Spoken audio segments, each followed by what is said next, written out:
Hello friends. क्वार्कस framework सीखने की series में आज ये हमारा 13th लेक्चर है और आज से हम डेटाबेस के साथ काम करना स्टार्ट करेंगे। इतने दिन हमने जो भी करंट ऑपरेशन परफॉर्म किए थे वो सिंपली एक लिस्ट के ऊपर किए थे, लेकिन वहाँ पे कई यूजर ने ये कहा था कि सर नॉर्मली हम डेटाबेस के साथ काम करते तो आप डेटाबेस की सीरीज कब स्टार्ट करोगे। तो आज से हम डेटाबेस के साथ इंट्रैक्शन स्टार्ट करेंगे। तो आज हम करने क्या वाले हैं वो पहले मैं आपको बता देता हूँ। आज हम सिंपली एक एंटिटी बनाएंगे। अब एंटिटी का मतलब सिंपली आप एक क्लास मान लीजिए और वो क्लास आप सपोज कर लीजिए जैसे हमने शुरुआत में एक लैपटॉप नाम की क्लास बनाई थी। तो आज हम एक लैपटॉप नाम की क्लास बनाएंगे, उसको डीबी में सेव करेंगे और फिर उसके ऊपर हम चारों के चारों CRUD ऑपरेशन परफॉर्म करेंगे। और इसके लिए मैं यूज करूंगा हाइबरनेट ORM को।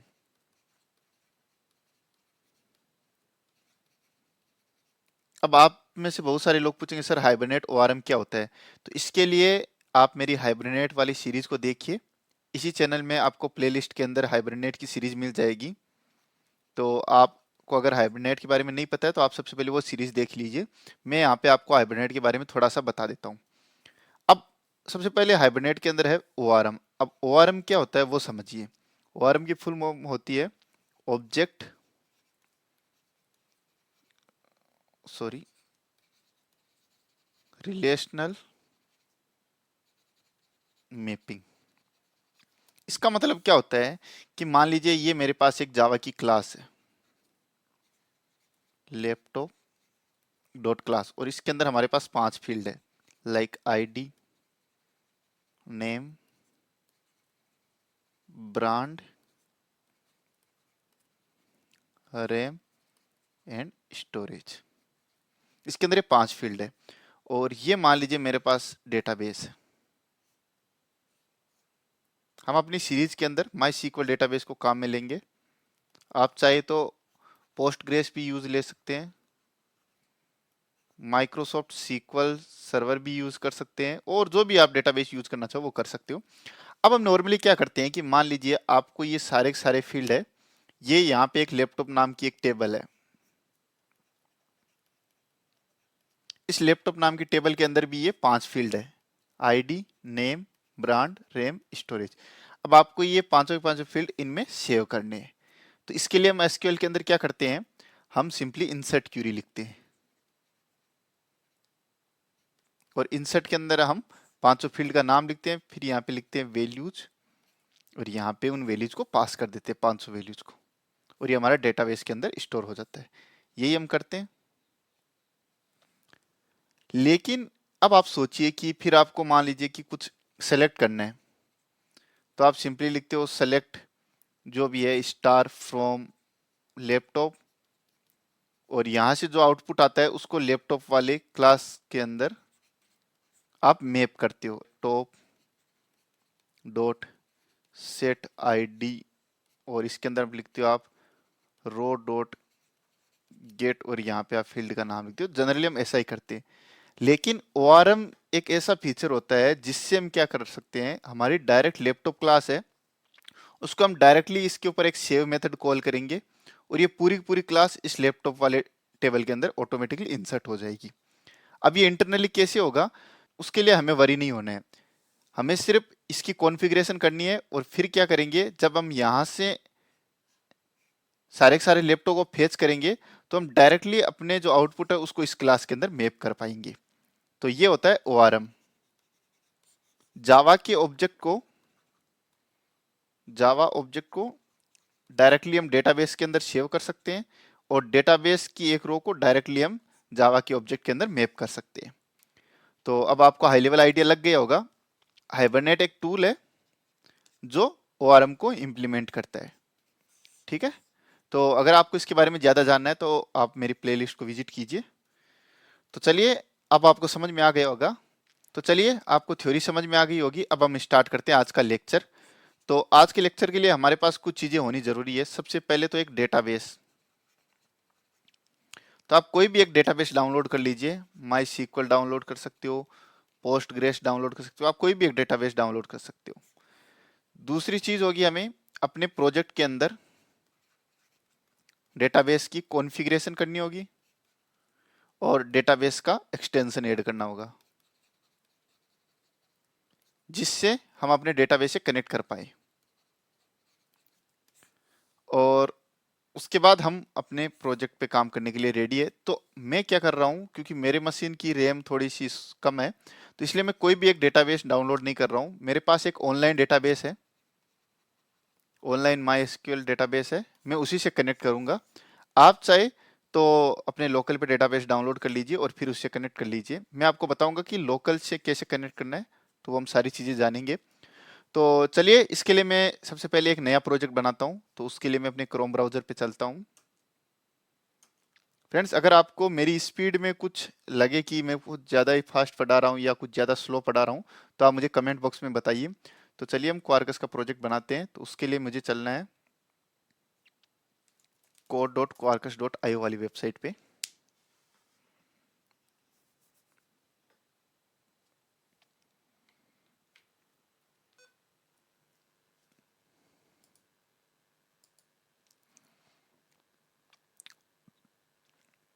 और यहाँ पे मैं नाम दे देता हूँ ग्रुप नेम के अंदर png, आप कुछ भी दे सकते हो।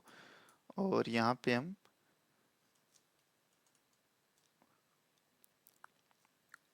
फ्रेंड्स, इससे पहले मैं आपको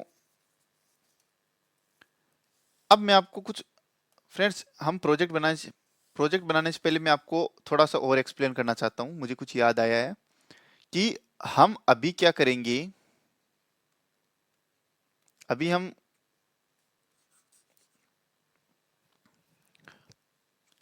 अब क्वार्कस के अंदर, तो फ्रेंड्स कुछ चीजें मुझे और बतानी है आपको। सबसे पहले हम वो जानते हैं, उसके बाद हम अपना प्रोजेक्ट बनाएंगे। तो क्वार्कस के अंदर हम हाइबरनेट वार्म को कैसे काम में ले सकते हैं। तो उसके लिए हमारे पास दो मेथड होते हैं। सबसे पहला होता है एक्सटेंड पेनास एंटिटी क्लास, और दूसरा होता है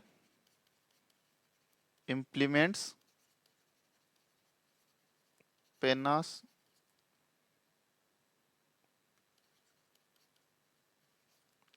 रिपोजिटरी।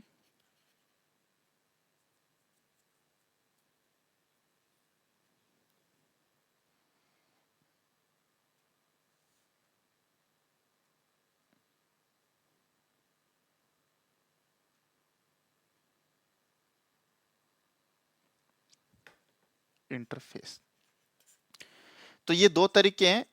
और हम जो नॉर्मली यूज करेंगे, जो हम जनरली यूज करते हैं, वो होता है सेकंड वाला मेथड। लेकिन मैं आपको ये दोनों तरीके बताऊंगा, काम दोनों सेम ही करेंगे। लेकिन हम क्या करते हैं, हम एमवीसी आर्किटेक्चर को फॉलो करते हैं। तो उसके लिए हम दूसरे वाले मेथड को इसके लिए हम दूसरे वाले तरीके से इसलिए हम दूसरे वाले तरीकों को अपने प्रोजेक्ट के अंदर इंप्लीमेंट करते हैं। लेकिन आज के लेक्चर में मैं आपको फर्स्ट वाला मेथड बताऊंगा, उससे हम किस तरीके से कर सकते हैं। और जो नेक्स्ट लेक्चर होगा उसके अंदर हम इसको यूज में लेंगे। तो अब आपको समझ में आ गया होगा। अब चलिए हम अपना प्रोजेक्ट बनाते हैं। तो उसके लिए मुझे चलना है code.quarkus.io वाली वेबसाइट पे। और यहाँ पे मैं अपने ग्रुप का नाम दे देता हूँ org.png। और यहाँ पे हम अपने आर्टिफैक्ट यानी प्रोजेक्ट का नाम देंगे हाइबरनेट ORM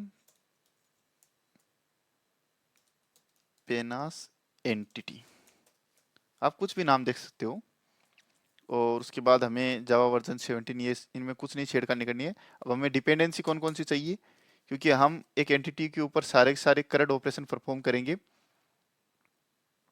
तो उसके लिए हमें एपीआई बनानी होगी। तो उसके लिए हम सबसे पहले रेस्ट ईजी, और रेस्ट ईजी क्लासिक जैक्सन। और अब हमें अपने डेटाबेस की डिपेंडेंसी चाहिए। तो मान लीजिए कि आप पोस्टग्रेस डेटाबेस यूज कर रहे हो, तो आपको यहाँ पे पोस्टग्रेस लिख देना है। तो आप देख सकते हो यहाँ पे ये वाला क्वार्कस जेडीबीसी पोस्टग्रेस एसक्यूएल।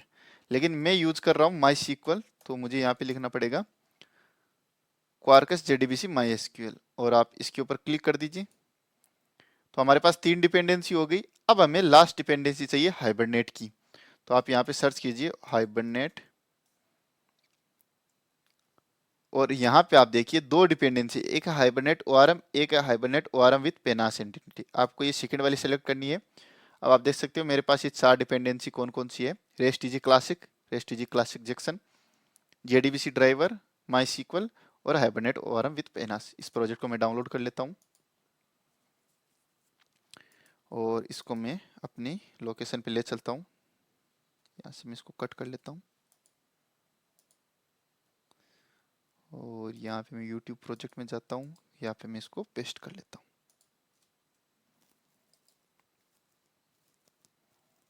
इसको यहाँ पे एक्सट्रैक्ट कर लेते हैं। ओके, और इस प्रोजेक्ट को मैं अपने इंटेलिजे में ओपन कर लेता हूँ। तो उसके लिए मैं यहाँ पे लिखता हूँ CMD और यहाँ पे मैं लिखता हूँ आइडिया डॉट। अब ये मेरा प्रोजेक्ट इंटेलिजे में ओपन हो रहा है, तब तक हम चलिए वेट करते हैं।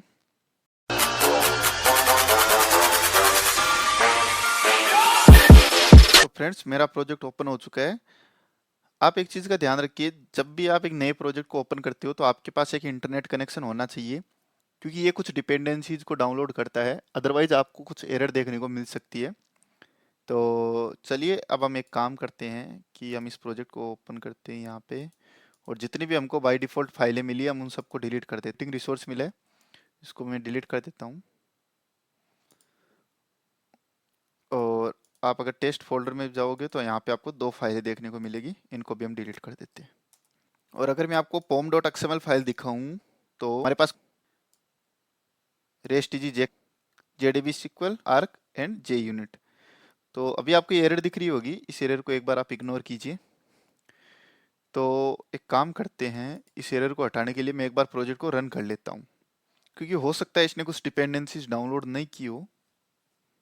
तो कोई ना, तो हम प्रोजेक्ट को रन करने के लिए कमांड टाइप करते हैं mvn quarkus:dev और वेट करते हैं थोड़ी देर। आप देख सकते हो ये कुछ डिपेंडेंसीज डाउनलोड कर रहा है, कोई ना, इसको करने देते हैं। कभी कभी ये ऑटोमेटिकली डाउनलोड नहीं होती, तो आपको एक बार प्रोजेक्ट को रन कर लेना चाहिए। फ्रेंड्स, हमारा प्रोजेक्ट अब बिल्ड हो चुका है, तो चलिए हम आज का काम स्टार्ट करते हैं। तो सबसे पहले हम आज एक एंटिटी बनाएंगे। एंटिटी क्या होती है? एंटिटी एक सिंपली जावा क्लास होती है जो रिप्रेजेंट करती है डेटाबेस की एक टेबल को। हमारे पास मान लीजिए डेटाबेस के अंदर 10 टेबल है, तो हम यहाँ पे 10 जावा क्लास बनाएंगे अपने प्रोजेक्ट के अंदर, और हर एक जावा क्लास को हम एक एंटिटी बोलेंगे और एंटिटी एक टेबल को रिप्रेजेंट करेगी। तो इसके लिए मैं यहाँ पे एक पैकेज बनाता हूँ पहले, उसका नाम मैं देता हूँ एंटिटी, और इस पैकेज के अंदर मैं अपनी क्लास बनाता हूँ। तो हमने डिस्कस किया था कि हम एक लैपटॉप क्लास बनाएंगे, तो ये लैपटॉप क्लास बना ली मैंने। और इसको अब डेटाबेस की एक टेबल रिप्रेजेंट करने के लिए हमें इसको @entity एनोटेशन से मार्क करना होगा। अब इसका मतलब क्या हुआ कि हमने इसको @entity से मार्क कर दिया। इसका मतलब क्या हुआ कि अब ये क्लास रिप्रेजेंट कर रही है डेटाबेस की एक टेबल को। इतना बात आपको समझ में आ गया होगा। अब चलिए इसके अंदर हम अपने फील्ड बनाते हैं। तो यहाँ पे आप देख सकते हो कि हमें एक एरर मिल रही है। वो एरर क्या है कि entity does not have primary की। इसका मतलब क्या हुआ कि हमें हमारे टेबल के अंदर हमेशा एक प्राइमरी की रखनी होती है। ये बात आपको मालूम होगी। तो यहाँ पे मैं अभी एक आईडी नहीं बना रहा हूँ प्राइमरी की। वो क्यों नहीं बना रहा हूँ वो मैं अभी आपको बताऊंगा। तो चलिए हम बाकी अपने सारे फील्ड बना लेते हैं। तो हमने डिस्कस किया था कि हमारी लैपटॉप क्लास के अंदर एक फील्ड होगा नेम का, लैपटॉप नेम, ब्रांड, और यहाँ पे होगी इंटीजर टाइप की,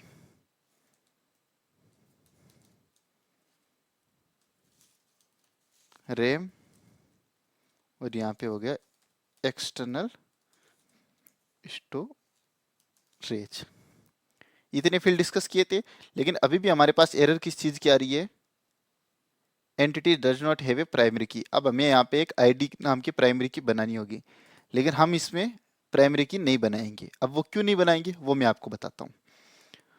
और इसके बाद हम यहाँ पे इन सभी मेथड के लिए गेटर सेटर भी बना लेते हैं। के लिए मैं जनरेट करता हूँ getter and setter. Control A and okay. अब ये डेटाबेस के साथ कैसे इंटरेक्शन करेगी, क्योंकि हमें तो डेटाबेस के अंदर डेटा सेव भी करना है, गेट भी करना है, उसके ऊपर करंट ऑपरेशन परफॉर्म करने हैं, तो वो हम कैसे कर पाएंगे। तो चलिए उसके लिए मैं एक रिसोर्स बना लेता हूँ पहले। तो यहाँ पे मैं राइट क्लिक करता हूँ और यहाँ पे मैं लिखता हूँ लैपटॉप रिसोर्स, और इस रिसोर्स के अंदर मैं अपने सारे के सारे मेथड लिखता हूँ करंट ऑपरेशन परफॉर्म करने के लिए। तो यहाँ पे मैंने लिख दिया @path, क्योंकि हमें बेस पाथ बताना होगा।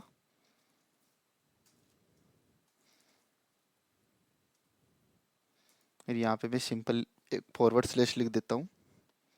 अब हम सबसे पहला मेथड बनाते हैं, वो हमें क्या रिटर्न करके देगा, सारे के सारे लैपटॉप की लिस्ट जो हमारी टेबल के अंदर होंगे।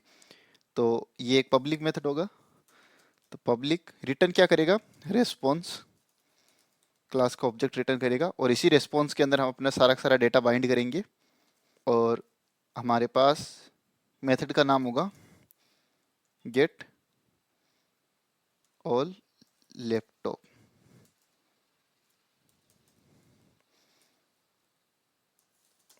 और ये हमें रिटर्न करके क्या देगा, सारे के सारे लैपटॉप की लिस्ट।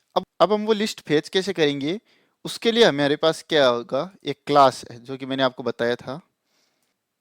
हमारे पास दो तरीके हैं, आज हम पहला तरीका पढ़ने जा रहे हैं।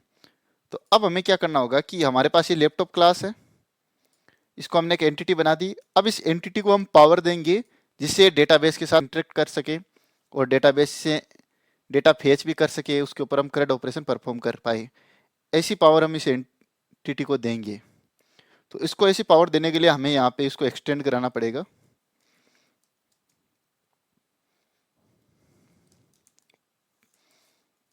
पेनास एंटिटी।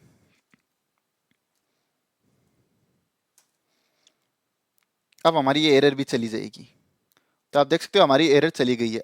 और मैं आपको एक चीज़ और बताऊं, अभी हमने इसके अंदर एक आईडी नाम का फील्ड नहीं बनाया है। आप देख सकते हो हमने कहीं पर भी आईडी नाम का फील्ड नहीं बनाया, लेकिन एक आईडी नाम का फील्ड इस एंटिटी क्लास से आ जाएगा, पेनास एंटिटी का। अब मैं अगर आपको यहाँ पे ले चलूँ अपने लैपटॉप रिसोर्स के अंदर, तो आप देखिए, अगर मैं यहाँ पे लिखता हूँ लैपटॉप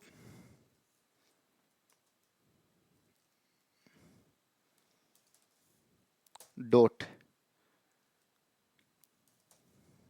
तो आप देख सकते हो हमारे पास कितने सारे मेथड आ गए। और ये लिस्ट ऑल मेथड हमें रिटर्न करके देगा सारे के सारे लैपटॉप की लिस्ट। इसको मैं एक लोकल वेरिएबल में स्टोर कर लेता हूँ और यहाँ पे मैं ले देता हूँ लिस्ट ऑफ, ये क्या हो रहा है गाइस पता नहीं, लिस्ट ऑफ लैपटॉप। ओके, और यहाँ पे मैं लिख देता हूँ लैपटॉप लिस्ट। अब हम इसको रिस्पॉन्स के साथ बाइंड कर देते हैं। तो हम क्या लिखेंगे,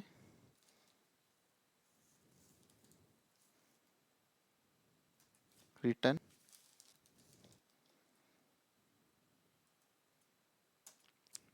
response dot okay dot build, और यहाँ पे हम अपनी लैपटॉप की लिस्ट पास कर देंगे। तो हमारा एक मेथड बन चुका है, लेकिन ये मेथड हमें कब एग्जीक्यूट करना है और इसका मेथड टाइप क्या होगा वो हमें बताना पड़ेगा। तो हम यहाँ पे गेट मेथड होगा ये, और ये किस पाथ पे एक्सेस होगा, स्लेश लैपटॉप नाम के पाथ पे ही एक्सेस हो जाएगा, क्योंकि हमने एक फॉरवर्ड स्लेश यहाँ पे लगा दिया है, तो हमें आगे लगाने की ज़रूरत नहीं है। और ये रिटर्न क्या करेगा, किस टाइप का डेटा रिटर्न करेगा वो हमें बताना पड़ेगा। तो ये यहाँ पे एक एनोटेशन और यूज़ करना पड़ेगा, प्रोडिसेज, और इसके अंदर हमें बताना पड़ेगा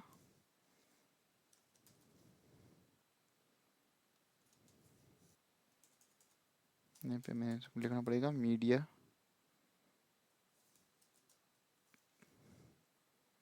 डॉट एप्लीकेशन जेसन। तो हमने सारी चीज़ें बता दी है। अब चलिए हम दूसरा मेथड बनाते हैं जहाँ से हम एक नए लैपटॉप को ऐड कर पाएंगे। तो मैं यहाँ पे इसी को डुप्लीकेट कर लेता हूँ।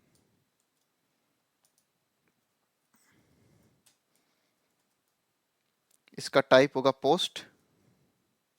फ्रेंड्स मैं एक काम करता हूँ, इस लैपटॉप वाले पाथ को यहीं पे रख देता हूँ, क्योंकि हमें हर जगह ये लैपटॉप पाथ काम में लेना पड़ेगा, तो इसकी बजाय हम यहीं पे रख देते हैं। तो अब हमें यहाँ पे कंज्यूम से एनोटेशन भी बताना पड़ेगा, क्योंकि हम यहाँ इनपुट के रूप में अपना डेटा भी भेजेंगे, लैपटॉप का डेटा अपनी एपीआई में। तो यहाँ पे हमें लिखना पड़ेगा, ये सारी चीज़ें हमने डिस्कस कर ली है, तो अगर आपने पिछले वाली वीडियोस नहीं देखे हैं तो आप पहले वो वीडियोस देख लीजिए, जिससे आपको ये अच्छे से समझ में आ जाए। ये हमें रिटर्न क्या करके देगा, रिस्पॉन्स का ये ऑब्जेक्ट रिटर्न करके देगा, और यहाँ पे हम मेथड का नाम लिख देते हैं सेव लैपटॉप। और यहाँ ये इनपुट के रूप में क्या लेगा, लैपटॉप।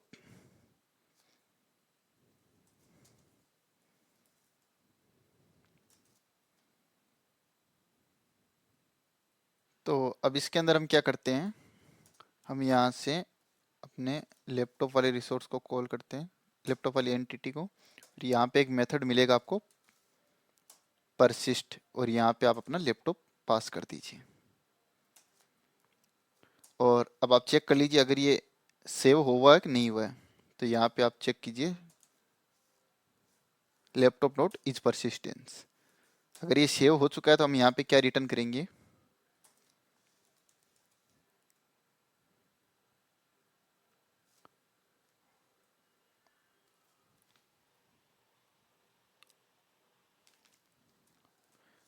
और हमें इसके अंदर पाथ बता देता हूँ।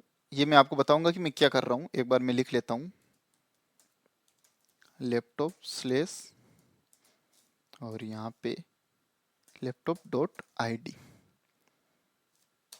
क्योंकि आईडी का फील्ड हमने नहीं बनाया था। एक बार मैं आपको यहाँ कंट्रोल स्पेस करके बताऊं, तो आईडी का फील्ड हमने नहीं बताया था, ये आईडी फील्ड आ चुका हमारे पास इस पेनास एंटिटी वाली क्लास से। और ये हमें एरर क्यों दे रहा है, क्योंकि हमें इसको URI के अंदर कन्वर्ट करना पड़ेगा। तो यहाँ पे हमें लिखना पड़ेगा URI डॉट क्रिएट, और यहाँ पे मैं इसको ब्रैकेट के अंदर डाल देता हूँ। ये मैंने क्या किया ये मैं अभी आपको बताता हूँ। आप सिंपली ये समझिए कि जब हमारा लैपटॉप सेव हो गया तो हम क्या करेंगे कि हम आउटपुट के अंदर एक URL रिटर्न करेंगे जहां से उस लैपटॉप को हम एक्सेस कर सकते हैं। और अगर कुछ एरर आ जाती है तो हम यहाँ पे बेड रिक्वेस्ट रिटर्न कर देते हैं, रिटर्न रिस्पॉन्स डॉट स्टेटस और डॉट बिल्ड, और यहाँ पे हम स्टेटस में पास कर देते हैं बेड रिक्वेस्ट, बेड रिक्वेस्ट। तो हमारी 2 एपीआई तैयार हो चुकी है। अब हम तीसरी एपीआई में क्या करते हैं कि एक मेथड बनाते हैं जो कि गेट टाइप का होगा, और उससे हम क्या कर पाएंगे, एक बार मैं इसको लिख लेता हूँ। यहाँ पे हम उस पर्टिकुलर आईडी वाली लैपटॉप की इंफॉर्मेशन एक्सेस कर पाएंगे।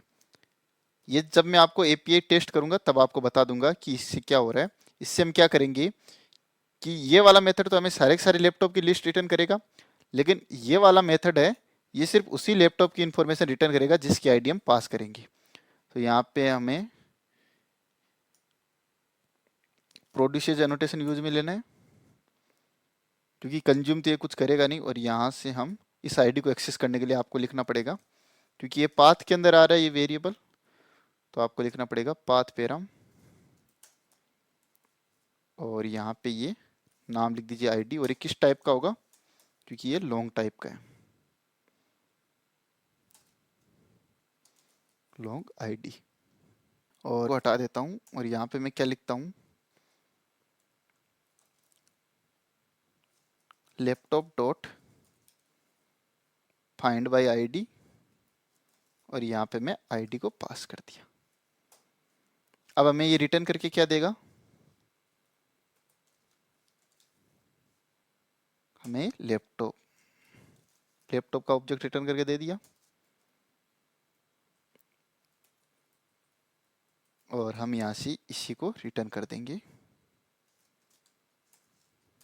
आप इसको नल वगैरह चेक कर सकते हो कि अगर ये लैपटॉप आया है तो और अगर नहीं आया है तो, क्योंकि ज़रूरी थोड़ी ना इस आईडी के नाम से हमेशा हमको लैपटॉप मिलेगा मिलेगा, क्या पता हमने कुछ आईडी ऐसी डाल दी जिस नाम का लैपटॉप एग्जिस्ट ही नहीं करता हूँ। तो वो आप अपने हिसाब से चेक कर सकते हो। और यहाँ पे मैं लिखता हूँ ओके डॉट डॉट बिल्ड, और यहाँ से मैं उसको पास कर देता हूँ। तो हमारी ये 3 एपीआई रेडी हो चुकी है। अब हम फोर्थ वन बनाते हैं, पुट, जो किसी एग्जिस्टिंग लैपटॉप को अपडेट करेगी। तो ये किस टाइप की होगी, ये पुट टाइप की रिक्वेस्ट होगी। और यहाँ पे हमको पाथ तो बताने की ज़रूरत है नहीं। अब यहाँ पे हमें कंज्यूम्स एनोटेशन बताना पड़ेगा। कंज्यूम्स बता दिया मैंने, और यहाँ पे हम लिख देते हैं अपडेट लैपटॉप, और यहाँ पे हमें मिलेगा क्या, लैपटॉप लैपटॉप। और अब हम क्या करते हैं कि एक्चुअली हमें यहाँ पे आईडी भी पास करनी होगी, हम किस लैपटॉप को अपडेट कर रहे हैं। तो हमें यहाँ पे आईडी भी पास करनी होगी कि हम आईडी नंबर 1 या आईडी नंबर 2 वाले लैपटॉप को अपडेट करना चाह रहे हैं। तो अब हम क्या करेंगे कि हम सबसे पहले अपने डेटाबेस के अंदर फाइंड करते हैं कि क्या इस आईडी से कोई लैपटॉप एग्जिस्ट करता है क्या। तो हम यहाँ पे चेक करते हैं,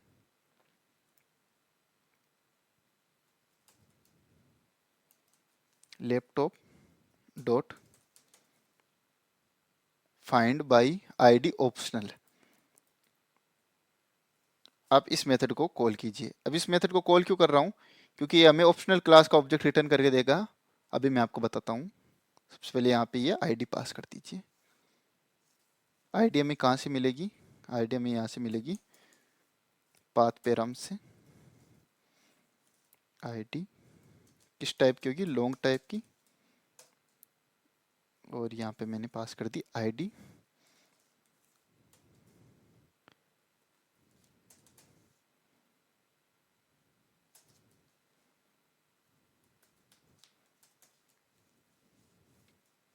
ऑप्शनल लैपटॉप।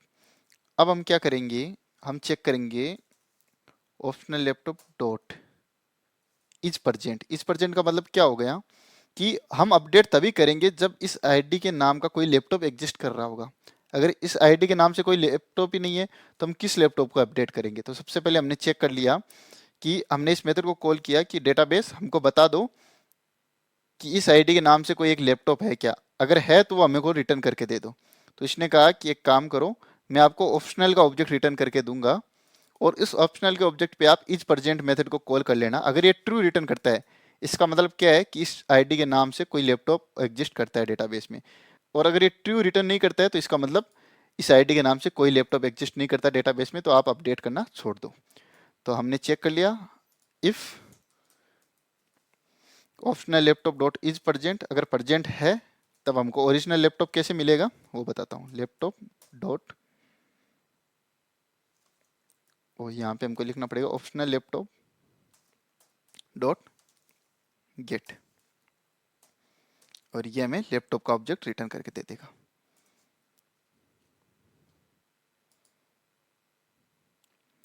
और अगर एल्स में नहीं मिलता है तो हम यहाँ पे क्या करेंगे, सिंपली रिटर्न करा देंगे बेड रिक्वेस्ट, क्योंकि यूजर ने मजे मजे में कुछ भी पास कर दिया। अब हमको ये लैपटॉप मिल गया, एक्चुअली ये नाम ऑलरेडी एग्जिस्ट करता है तो हम यहाँ पे लैप ही रहने देते हैं। अब हम क्या करते हैं, ये कौन सा ऑब्जेक्ट है, ये वो है जो डेटाबेस के अंदर अभी है। तो अब हम क्या करते हैं, हम अपने जो अपडेट होने वाले लैपटॉप है, यहाँ पे मैं लिख देता हूँ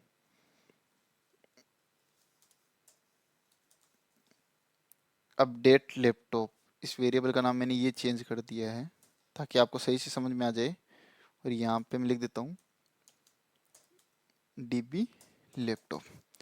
अब ध्यान से देखिए, हम क्या करेंगे कि हम चेक करेंगे एक एक फील्ड कि इस लैपटॉप के अंदर हमारे पास कितने फील्ड है, 5 फील्ड है।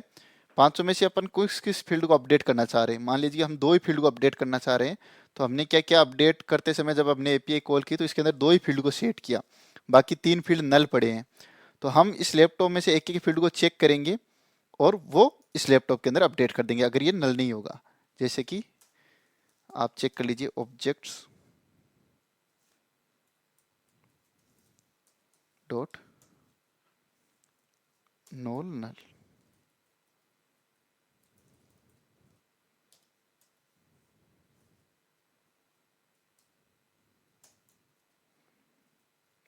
कीजिए इफ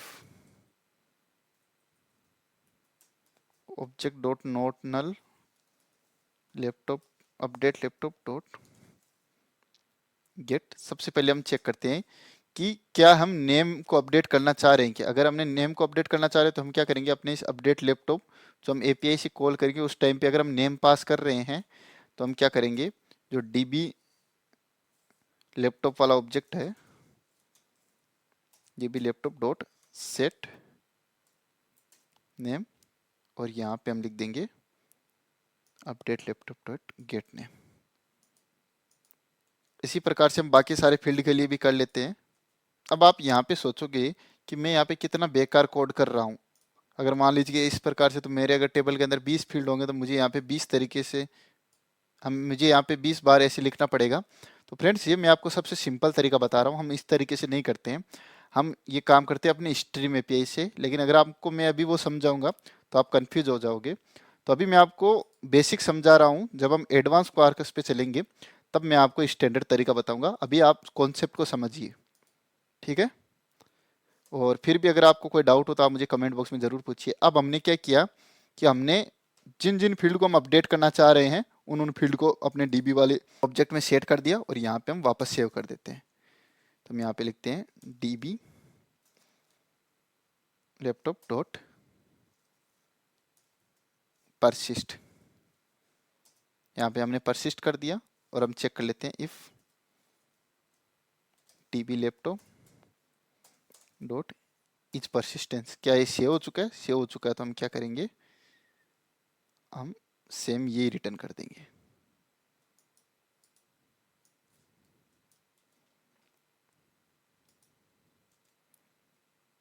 और यहाँ पे लगता है एक ब्रैकेट ज़्यादा हो गया, और यहाँ पे मैं पास कर देता हूँ डीबी लैपटॉप, या सिंपली हम आईडी तो पास कर ही रहे हैं तो यहाँ पे मैं सिंपल आईडी लिख देता हूँ। ये आईडी कहाँ से आ रही है, ये आईडी आ रही है हमारी यहाँ से। तो फ्रेंड्स अब आप समझ गए होंगे हमने यहाँ पे क्या किया है, और अब हमने लैपटॉप को अपडेट ही कर दिया है। अब हम लास्ट एपीआई बनाते हैं डिलीट वाली। तो मैं यहाँ से इसको कॉपी कर लेता हूँ, और यहाँ पे ये हो गई डिलीट वाली। और हमें यहाँ पे पाथ में हम आईडी पास करेंगे जिस भी लैपटॉप को हम डिलीट करना चाह रहे हैं, और यहाँ पे आप लिख दीजिए डिलीट लैपटॉप। और सबसे पहले हमने चेक किया कि फाइंड बाय आईडी, और अब हम यहाँ पे उस लैपटॉप को डिलीट कर देते हैं। Laptop dot delete bye ID, और यहाँ पे आप आईडी पास कर दीजिए, और ये हमें रिटर्न क्या करके देगा, ट्रू फॉल्स रिटर्न करके देगा। Okay, is deleted. चेक करो इफ अगर ये डिलीट हो चुका है तब हम क्या करेंगे, नो कंटेंट रिटर्न कर देंगे, रिटर्न रेस्पॉन्स नो कंटेंट, और एल्स हम यहाँ पे रिटर्न कर देंगे बेड रिक्वेस्ट।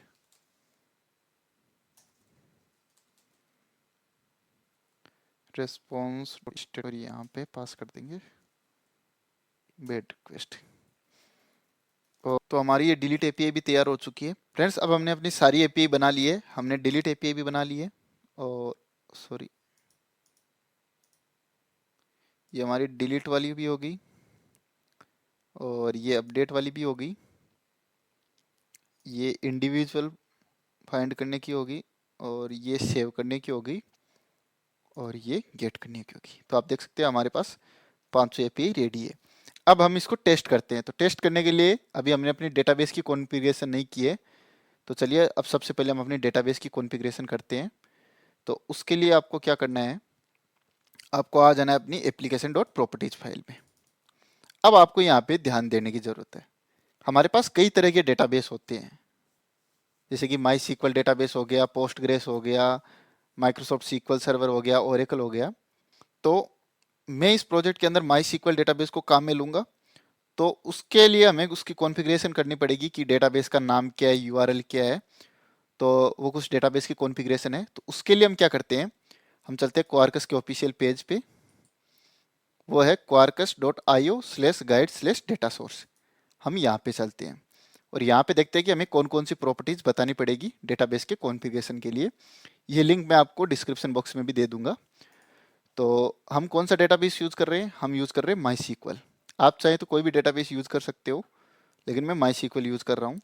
तो हमें बेसिकली ये 5 प्रॉपर्टीज बतानी पड़ती है, dB kind, user name, password, JDBC URL. और ये वाली प्रॉपर्टी इतनी इंपॉर्टेंट नहीं है, तो मैं एक बार इसको कॉपी कर लेता हूँ और यहाँ पे मैं इसको पेस्ट कर लेता हूँ। अब आप ध्यान दीजिए, अभी हम डेटाबेस कौन सा यूज़ कर रहे हैं, माई सीक्वल। तो यहाँ पे आप लिख दीजिए माई सीक्वल। उसके बाद डेटाबेस का यूज़र नेम, पासवर्ड ये हम लिखेंगे। ये प्रॉपर्टीज में हटा देता हूँ। और अब आपको इस वाली चीज पे ध्यान देना है, सबसे इंपॉर्टेंट यही है। तो क्योंकि मेरे पास कोई लोकल डेटाबेस नहीं है, आप माई सीक्वल या पोस्टग्रेस को अपने मशीन पे डाउनलोड कर सकते हो। अगर आप डाउनलोड करते हो तब आपको इस तरीके से यूआरएल देना होगा, जेडीबीसी कोलन, और यहाँ पे आप कौन सा डेटाबेस यूज कर रहे हो, माई सीक्वल यूज कर रहे हो या पोस्टग्रेस यूज कर रहे हो या जो भी हो। और ये यूआरएल आपको गूगल पे मिल जाएगा, आप चेक कर सकते हो। तो अभी मैं कौन सा यूज कर रहा हूँ, माई सीक्वल। तो चलिए माई सीक्वल के लिए ढूंढते हैं यहाँ पे क्या है। तो यहाँ पे आप सर्च कीजिए JDBC कोलन माई सीक्वल। तो माई सीक्वल के लिए ये होता है। तो यहाँ पे आप ये पेस्ट कर दीजिए। अब इसके अंदर 3 पार्ट होते हैं। सबसे पहले JDBC कोलन डेटाबेस का नाम, कौन सा डेटाबेस आप यूज कर रहे हो, और यहाँ पे आप लिखते हो अपने सर्वर का नाम। तभी मेरे पास ये लोकल होस्ट लिखा हुआ है। यहाँ पे आप पोर्ट का नाम लिखते हो और यहाँ पे डेटाबेस का नाम। तो अगर आप अपने लोकल पे इंस्टॉल कर लेते हो माई सीक्वल या पोस्टग्रेस को, तो आपको यहाँ पे हमेशा लोकल होस्ट ही लिखना है। ये पोर्ट चेंज हो सकता है, जैसे माई सीक्वल के लिए होता है 3306 और अभी पोस्टग्रेस के लिए कुछ और होता है। तो आप ये गूगल पे देख सकते हो। तो हमारे पास क्योंकि माई सीक्वल ही है, तो माई सीक्वल के लिए 3306 ही होगा। अब हमारे पास डेटाबेस का नाम और ये सर्वर का नाम और यूजर नेम, पासवर्ड, ये 4 चीजें चाहिए। तो अगर आप लोकल इंस्टॉल करते हो अपने मशीन पे, तब आपको यूजर नेम में लिखना होता है रूट और पासवर्ड में कुछ नहीं लिखना होता है। क्योंकि ये पासवर्ड जब आप इंस्टॉल करोगे तब वहाँ पे पासवर्ड मांगेगा कि आप कौन सा पासवर्ड रखना चाहते हो। अगर आप कोई भी पासवर्ड नहीं रखते हो तो आप उसको एम्प्टी छोड़ सकते हो, और बाकी आपको यहाँ पे डेटाबेस का नाम लिखना है। लेकिन क्योंकि मैंने आपको बताया था कि मेरे पास लोकल पे कोई डेटाबेस नहीं है, मेरे पास एक ऑनलाइन डेटाबेस है, तो मैं उसी को एक्सेस करूँगा। तो मैं आपको दिखा देता हूँ। तो इस वाली वेबसाइट में मैंने अपना अकाउंट बनाया है। तो ये मेरा है सर्वर का नाम, तो इसको मैंने कॉपी कर लिया, यहाँ पे मैंने पेस्ट कर दिया। पोर्ट मेरा यही रहेगा और डेटाबेस का नाम मेरे पास क्या है वो मैं आपको दिखाता हूँ। सबसे पहले मैं इस यूज़र नेम को भी कॉपी कर लेता हूँ, ये मैंने कॉपी कर लिया। और अब ये पासवर्ड है, तो पासवर्ड शायद मैं भूल चुका हूँ, तो मैं आपको पासवर्ड बता देता हूँ। पासवर्ड है मेरा ये, तो यहाँ पे मैंने रख दिया अपना पासवर्ड। अब मुझे एक डेटाबेस का नाम बताना है, तो मेरे पास डेटाबेस का नाम है ये। फ्रेंड्स, ये आपको भी कंफ्यूजन लग रहा होगा, लेकिन मैं मानता हूँ कि आपको ये सारी इन्फॉर्मेशन आती होगी, क्योंकि अगर आपको माई सीक्वल आती है तभी आप क्वार्कस सीख पाओगे। सॉरी, अगर आपको एसक्यूएल लैंग्वेज आती है तभी आप ये सीख पाओगे। तो चलिए, मैं मानता हूँ कि ये सारी चीज़ें आपको आती है। तो हमने यहाँ पे अपनी सारी की सारी कॉन्फ़िगरेशन कर ली है। और यहाँ पे एक चीज़ और होती है, अगर मैं यहाँ पे लिखूँ तो ये प्रॉपर्टीज, ये रेड क्यों दिखा रहा है, इसको हम ट्रू कर देते हैं। इससे क्या होगा, ये क्या हो गया, छोड़ो, ये एरर तो ऐसी दिख रही होगी, देखते हैं। चलो, ये एरर चली जाती है। इससे क्या होगा कि जब हम अपने CRUD ऑपरेशन परफॉर्म करेंगे तो बैकग्राउंड में तो ये एसक्यूएल लैंग्वेज को ही काम लेगा। हाइबरनेट हुआ तो क्या हुआ, ये बैकग्राउंड में तो क्यूरी तो ये भी फायर करेगा ना, तो वो हमको लॉग में दिख जाएगी। ये मैं आपको दिखाऊंगा इस प्रॉपर्टी का क्या यूज है। तो अब हमने अपने डेटाबेस की कॉन्फ़िगरेशन कर ली है, और हमने दूसरी बात, हमने इसको पेनास एंटिटी से एक्सटेंड भी कर लिया है। अब इसके पास पावर आ चुकी है डेटाबेस के साथ इंटरेक्शन करने की, और हमारे पास ये रिसोर्स है। सॉरी, इस रिसोर्स को मुझे दूसरे पैकेज में डालना होगा, पर चलिए अभी के लिए एक बार पड़ा रहने देते हैं यहाँ पे। और अब हम चलिए अपनी इस एपीआई को टेस्ट करते हैं। तो इनको टेस्ट करने के लिए मैं एक काम करता हूँ, मैं स्वेगर यूआई को इनेबल कर लेता हूँ अपने प्रोजेक्ट में, जिससे क्या होगा कि थोड़ी आसानी हो जाएगी। तो चलिए यहाँ पे स्वेगर यूआई को इनेबल करने के लिए मुझे यहाँ पे एक एक्सटेंशन और ऐड करना पड़ेगा। उसका नाम क्या है, हालांकि वो तो मुझे भी नहीं पता, लेकिन चलिए देखते हैं। तो इसके लिए आपको टर्मिनल पे आ जाना है, और यहाँ पे टाइप करना है mvn quarkus colon list hyphen extensions. तो मेरे पास यहाँ पे सारे लिस्ट आ चुकी है। तो मुझे जो एक्सटेंशन ऐड करना है वो है क्वार्कस स्मॉल अराई ओपन एपीआई। इसको मैं कॉपी करता हूँ, और यहाँ पे मैं कंट्रोल डी अगर तो पोस्ट पेस्ट, और इसको बिल्ड कर लेता हूँ। देर वेट करते हैं जब तक ये बिल्ड होता है। तो फ्रेंड्स, जब तक ये प्रोजेक्ट बिल्ड हो रहा है तब हमें एक प्रॉपर्टी और बतानी पड़ेगी, वो सबसे इम्पोर्टेंट प्रॉपर्टी थी, हमने पता नहीं उसको कैसे मिस कर दिया। वो है क्वार्कस हाइबरनेट ओआरएम डेटाबेस जनरेशन। अब क्योंकि हमने अभी तक अपने प्रोजेक्ट को डेटाबेस से कनेक्ट नहीं किया, तो हम सबसे पहली बार इसको कनेक्ट करने जा रहे हैं, तब हमने इस प्रॉपर्टी को ड्रॉप एंड क्रिएट रखना है। इसका मतलब क्या हुआ कि सबसे पहले जितनी भी टेबल्स है पहले से डेटाबेस में, उन सबको ड्रॉप कर दो और नई टेबल्स बना दो। तो ये प्रॉपर्टी सबसे इंपॉर्टेंट है। ये एरर दिख रही है, इसको जाने दो, अपने को नहीं मतलब है। और अब हम अपने प्रोजेक्ट को रन करेंगे जैसे ये बिल्ड हो जाए। तो चलिए इतना वेट नहीं करते हैं, ये बिल्ड बैकग्राउंड में होता रहेगा अपने प्रोजेक्ट। तो रन करने के लिए मैं टर्मिनल पे आ गया, और यहाँ पे मुझे कमांड टाइप करनी पड़ेगी mvn quarkus कोलन टेम।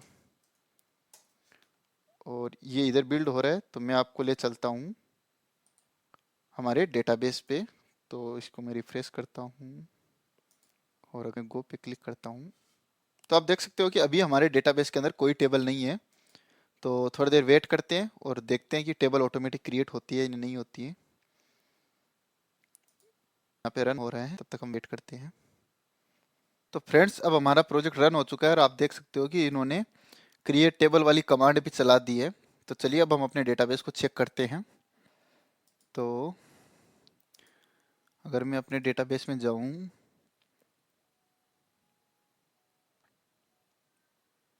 तो आप देख सकते हो मेरे पास ये लैपटॉप नाम की टेबल बन चुकी है। ये हाइबरनेट सीक्वेंस, इस टेबल को आप इग्नोर कीजिए, ये बनती है टेबल। इसका क्या काम होता है वो मैं आपको बाद में बताऊंगा। और आप देख सकते हो हमारे पास ये 5 फील्ड आ चुके हैं। अब हम चलिए एक लैपटॉप को क्रिएट करते हैं। तो उसके लिए हम स्वेगर यूआई की हेल्प लेंगे। तो हम यहाँ पे local slash Q slash Swagger UI वाली यूआरएल को ओपन करते हैं, और ये ऐसा क्यों आ रहा है। अब आप देख सकते हो कि हमारे पास 5 एपीआई हमने बनाई थी, वो 500 के 500 की लिस्ट हमारे पास आ चुकी है। तो सबसे पहले चेक करते हैं कोई लैपटॉप है क्या। हालांकि कोई लैपटॉप नहीं है, तो हमें एम्प्टी लिस्ट मिलेगी। तो ये एम्प्टी रिस्पॉन्स मिल चुका है। तो चलिए सबसे पहले एक लैपटॉप को क्रिएट करते हैं। तो उसके लिए हमारे पास थी पोस्ट एपीआई, और यहाँ पे हम पास करेंगे अपनी वैल्यूज। तो हमें आईडी पास करने की ज़रूरत नहीं है, क्योंकि आईडी ऑटोमेटिकली ले लेगा ये। अगर मैं इसको थोड़ा सा बड़ा करूँ तो सबसे पहले नेम पास करते हैं, और लैपटॉप का नाम मैं पास कर देता हूँ लेटीट्यूड 3210, और ब्रांड है डेल, रैम है 16 GB, और एक्सटर्नल स्टोरेज है 512। और अब चलिए इसको सेव करते हैं। तो इसके लिए मुझे यहाँ पे एग्जीक्यूट पे क्लिक करना होगा। तो आप देख सकते हो कि हमें ये एक एरर मिली है। ये एरर क्यों मिली है कि जब भी हम डेटाबेस के साथ कुछ छेड़खानी करते हैं, यानी डेटाबेस के अंदर कुछ इंसर्ट करते हैं या कुछ अपडेट करते हैं, या करता है, नोटेशन को @ट्रांजेक्शनल। जब हम डेटा रीड करते हैं तब हमें कोई भी एनोटेशन लगाने की ज़रूरत नहीं है, लेकिन जब हम डेटा इंसर्ट करते हैं, क्योंकि इंसर्ट करते टाइम हम डेटाबेस को अपडेट या उसके साथ छेड़खानी कर रहे हैं, तो उसके लिए हमें @ट्रांजेक्शन एनोटेशन लगाने की ज़रूरत है। तो हमें कहाँ कहाँ लगाने की ज़रूरत है, यहाँ पे, तो यहाँ पे मैं लगा देता हूँ। हमें कहाँ लगाना है ये भी कर रहे हैं, तो ये दो सेव लैपटॉप मेथड क्या, अच्छा इस का नाम हमें करना पड़ेगा गेट लैपटॉप बाई आईडी, और यहाँ पे क्योंकि हम सिर्फ डेटा रीड कर रहे हैं तो हमें नोटेशन की जरूरत नहीं है, ट्रांजेक्शनल की कर रहे हैं तो यहाँ हमें लगाना पड़ेगा। अब हमें प्रोजेक्ट को दोबारा स्टार्ट कर लेते हैं। वैसे स्टार्ट करने की जरूरत नहीं है, लेकिन मैंने इस प्रोजेक्ट को क्विट कर दिया था।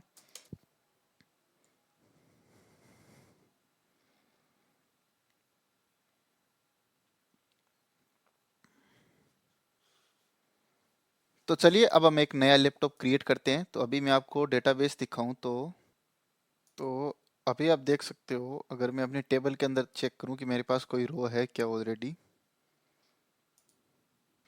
तो हमारे पास कोई डेटा नहीं है। अब चलिए एक नया लैपटॉप क्रिएट करते हैं। उसके लिए मुझे यहाँ पे ट्राई आउट पे क्लिक करना होगा,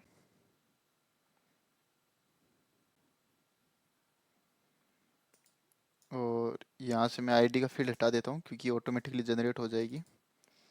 और नेम के अंदर मैं यहाँ पे डालता हूँ टी क्यू लेटीट्यूड 3420,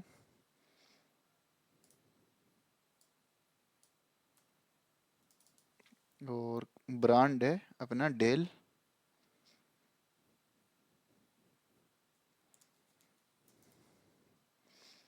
और रैम है अपनी 16 GB, स्टोरेज है 512। अब मैं अगर इसको एग्जीक्यूट करता हूँ तो देखते हैं हमारे पास क्या रिस्पॉन्स आता है। तो आप देख सकते हो कि हमें ये यूआरएल मिल चुका है आउटपुट में। इसका मतलब हमारा लैपटॉप सक्सेसफुली क्रिएट हो चुका है। और हमने एक एपीआई भी बनाई थी, अगर मैं आपको दिखाऊं तो इसको मैं अगर हाइड करता हूं तो ये हमने एक एपीआई भी बनाई थी लैपटॉप/आईडी। अगर हम किसी आईडी को पास करते हैं तो हमें उस लैपटॉप की इन्फॉर्मेशन मिल जाएगी। तो चलिए इसको टेस्ट करते हैं। तो यहाँ पे मैं ट्राई आउट पे क्लिक करता हूँ और यहाँ पे 1 पास करता हूँ, तो हमें 1 वाले लैपटॉप की इन्फॉर्मेशन आ जानी चाहिए। तो आप देख सकते हो हमें ये ID 1 वाली लैपटॉप की इन्फॉर्मेशन मिल चुकी है। अब चलिए हम देख लेते हैं कि हमारे डेटाबेस के अंदर भी डेटा आया कि नहीं आया। तो यहाँ पे मैं इसको रिफ्रेश करता हूँ। रिफ्रेश करने के लिए यहाँ पे मैं क्लिक करता हूँ।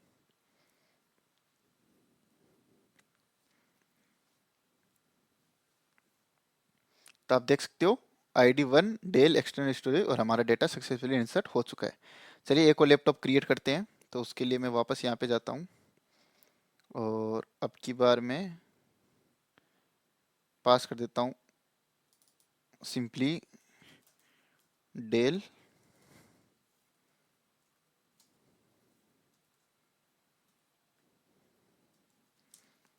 XP 432, ब्रांड डेल है, और स्पेसिफिकेशन यहाँ पे मैंने 8 GB और यहाँ पे 256 GB कर दिए। मैं इसको अगर एग्जीक्यूट करता हूँ तो हमारे पास रिस्पॉन्स के रूप में क्या आता है देखते हैं। तो आप देख सकते हो हमारा ये सेकंड वाला भी लैपटॉप क्रिएट हो चुका है। अब चलिए हम अपनी गेट एपीआई को कॉल करते हैं। तो इसको मैं ट्राई आउट करता हूँ, तो हमारे पास 2 लैपटॉप आ जाने चाहिए आउटपुट में। तो ये हमें दोनों के दोनों लैपटॉप मिल चुके हैं। तो इसका मतलब हमारी गेट एपीआई भी सही काम कर रही है। अगर मैं आपको डेटाबेस को रिफ्रेश करके दिखाऊं तो ये हमारे पास दोनों लैपटॉप आ चुके हैं। अब मान लीजिए कि अब चलिए हम अपनी थर्ड एपीआई को टेस्ट करते हैं। तो उसके लिए थर्ड एपीआई अपनी थी, ये तो अपनी काम कर रही है, इसको तो मैंने आपको दिखा दिया था।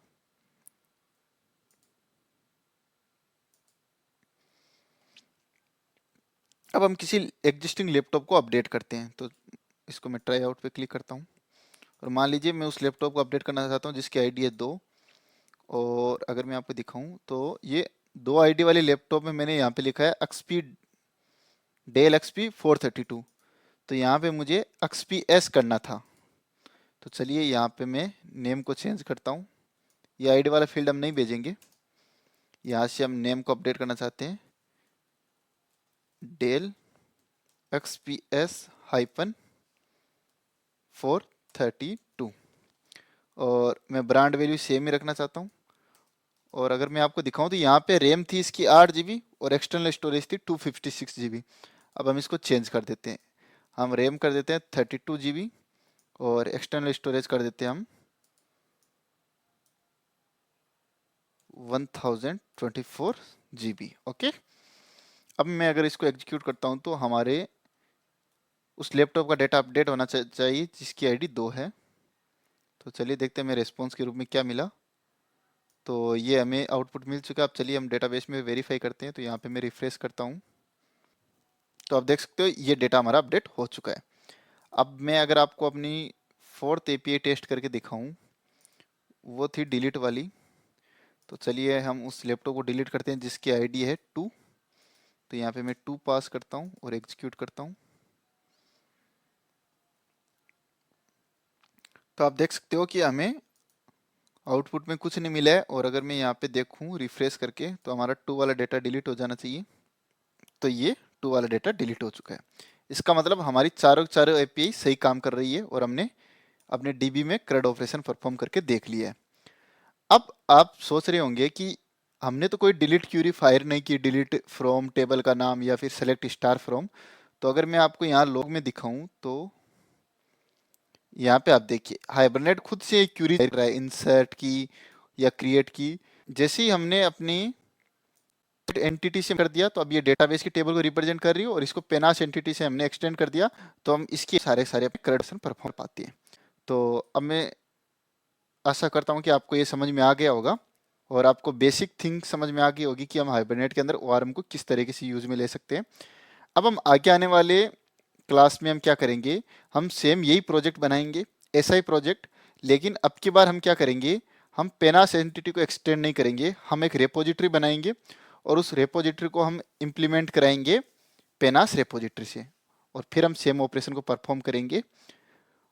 और उसके बाद हम हाइबरनेट के अंदर मैपिंग देखेंगे। 4 तरह की मैपिंग होती है डेटाबेस के अंदर, 1 to 1, 1 to many, many to 1 और many to many।